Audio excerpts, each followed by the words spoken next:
Fala pessoal, eu sou o Cleison, economista, mestre em economia e pesquisador aqui na Fundação Juntos Podemos. No episódio de hoje vamos falar sobre como o Brasil entrou no radar geopolítico dos Estados Unidos por causa de um recurso pouco conhecido pela população, mas cada vez mais valioso no mercado global, as terras raras. O pano de fundo é a escalada de tensões comerciais entre Brasil e Estados Unidos, como o tarifaço de até 50% sobre produtos brasileiros desde o início de agosto de 2025. Em meio às negociações surgiu um novo elemento de barganha: minerais críticos como lítio, nióbio e especialmente as terras raras. Essa disputa não é isolada, está inserida em uma corrida global por recursos essenciais, a transição energética e a indústria de alta tecnologia. Apesar do nome, terras raras não são extremamente escassas na costa terrestre. Trata-se de um grupo de 17 elementos químicos, o escândio, o ítrio e os 15 lantânidos. Esses elementos possuem propriedades magnéticas, eletrônicas e ópticas únicas, que os tornam insubstituíveis em diversas aplicações. Vamos listar algumas: eletrônicos, smartphones, televisores, chips e tela LED. Energia limpa, ímãs, potentes para turbinas eólicas e motores de veículos elétricos. Hoje, a China reina absoluta na produção e refino de terras raras. O gigante asiático é responsável por cerca de 61% de toda a extração mundial desses elementos e controla aproximadamente 92% da capacidade global de processamento. A disputa sino-americana já mostrou o peso desse controle.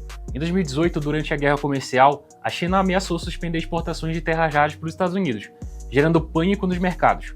A própria ONU alerta que a dependência excessiva de exportações de commodities minerais pode criar armadilhas socioeconômicas similares às de países dependentes de petróleo. A Agência Internacional de Energia projeta que a demanda por terras raras cresça de 50% a 60% até 2040. O Brasil desponta como peça-chave nesse tabuleiro para deter reservas enormes de minerais críticos, mas enfrenta desafios para convertê-las em poder econômico. Segundo o Ministério de Minas e Energia, o país possui cerca de 25% dos depósitos conhecidos de terras raras do mundo, a segunda maior reserva global, atrás apenas da própria China. Também possui outros minerais críticos como níquel, grafite, lítio e cobalto. O país responde por menos de 1% da produção global de terras raras. O problema não é apenas geológico, falta tecnologia para preparação e refino em larga escala, etapas que multiplicariam por até 20 vezes o valor do minério bruto. Washington enxerga com preocupação esse quadro. Conforme analistas, os Estados Unidos veem o Brasil hoje como fornecedor integrado à cadeia chinesa. Isso pode ter implicações geopolíticas delicadas. Especialistas apontam alguns fatores que explicam a baixa competitividade brasileira: baixa industrialização da cadeia, insegurança regulatória, há mudanças frequentes nas regras de licenciamento ambiental moroso, deficiência de infraestrutura, transporte e energia ainda caros e pouco eficientes, medição incompleta, só 27% do território nacional foi mapeado geologicamente. Em junho, a Câmara de Comércio Brasil-Estados Unidos apresentou um plano de cooperação, incluindo mapeamento conjunto, financiamento, transferência de tecnologia e desenvolvimento sustentável. Do lado brasileiro, porém, há cautela. O presidente Lula já avisou que ninguém põe a mão nas riquezas naturais do país, deixando claro que não aceitará ceder o controle dessas reservas sem contrapartidas que beneficiem o Brasil. Agora vamos falar do nióbio. Embora quimicamente diferente, o nióbio é tão estratégico quanto. O Brasil produz 92% da oferta mundial, concentrada em Minas Gerais e Goiás.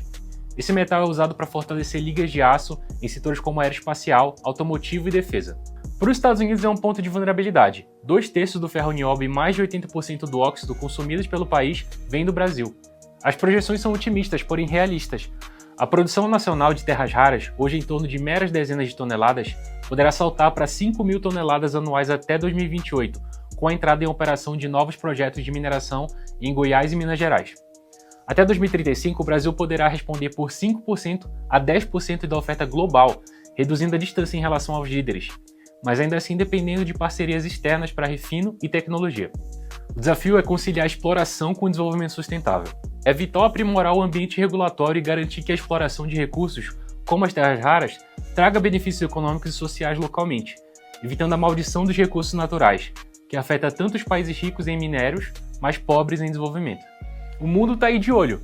Cabe ao Brasil decidir como transformar suas riquezas subterrâneas em desenvolvimento, influência e soberania.